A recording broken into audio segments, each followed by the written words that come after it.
Comic book fans are enjoying the golden age of superhero movies, as many of their favorite characters are finally being adapted for the big screen. Everything from Batman to the Inhumans is coming through the pipeline, meaning the filmmakers are truly exploring their libraries of characters. As directors work on their projects, they're always looking for ways to honor the history of the mythology, sneaking in references that die-hard fans will get. Here are 10 amazing hidden Easter eggs in superhero movies. Spider-Man 2. Doctor Strange is making his way to theaters as part of the Marvel Cinematic Universe, but he's been name-dropped in movies well before Disney got a hold of him. When the Daily Bugle staff is trying to coin a name for the new villain Dr. Octopus, someone suggests Doctor Strange. J. Jonah Jameson says it's catchy, but it's unfortunately taken and can't be used. Doctor Strange. That's pretty good, but it's taken. It's an obvious reference to the Sorcerer Supreme, and suggests that Stephen Strange could have been around in Raimi's universe. It would have been fun to see the duo team up, and hopefully that can still happen in the MCU. The Dark Knight.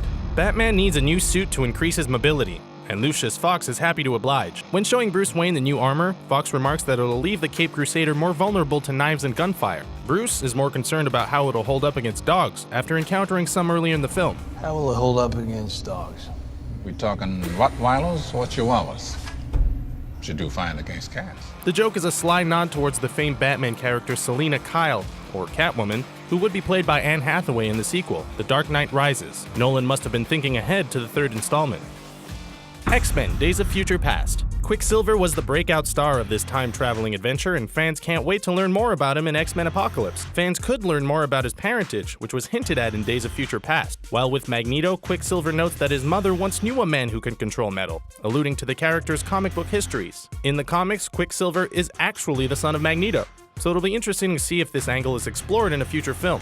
It seems like too large of an element to ignore, so hopefully Bryan Singer found room for it in Apocalypse.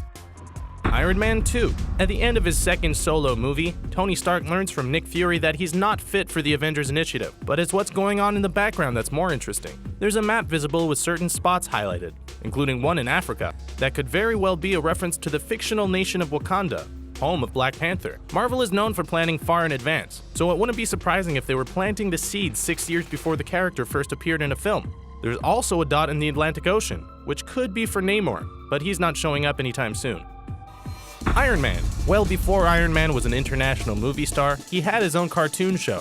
When Jon Favreau brought Tony Stark to the big screen, he found a way to tip his hat to the animated version. While Rhodey has pilots track down Stark in the Iron Man suit, he gets a phone call from Tony. Rhodey's ringtone is a MIDI version of the 1966 cartoon's theme song. A fun little nod for fans that remember the series. It may not be the most obvious reference, but for those who watch the show, or are longtime fans of the character, it was a nice way to bridge the adaptations.